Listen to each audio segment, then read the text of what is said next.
এটা আজকে আমি বিয়ে বাড়িতে পরে যাব। এটা তাড়াতাড়ি করে সাইড করে রেখে দিই, নইলে ওই কুচুটে ননদটা দেখতে পেলেই শাড়িটা নিয়ে চলে যাবে। বৌদি শোনো না, বলছি আজকে রাতে তো আমাদের একটা বিয়ে বাড়ি রয়েছে, আর আমি বিয়েতে ভাবছি একটা শাড়ি পরবো। তোমার একটা ভালো শাড়ি থাকলে দাও তো। কই, আমার কাছে তো একটাও ভালো শাড়ি নেই গো। তুমি তো নিজেই দেখেছো, বলো বিয়ের পর তো তোমার মাই আমার সব ভালো ভালো শাড়িগুলো নিজের আলমারিতে রেখে দিয়েছে। কি বললে তুমি আমার মাকে? তুমি নিজেই আলমারিটা দেখে নাও, আমার সত্যিই কোনো ভালো শাড়ি নেই গো। ঠিক আছে, দেখছি আমি।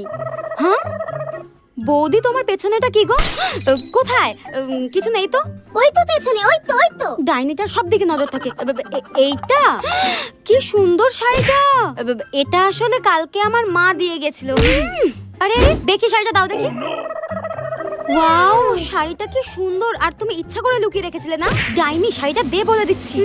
যাই হোক, শাড়িটা আমি পরে যাবো বিয়ে বাড়িতে, তুমি অন্য কিছু পরে যাও। লুকিয়ে রাখা ভালো লাগে না। কুচিতে ননদের মনে হয় গলাটাই টিপে দিই। ডাইনি দেখি একটা।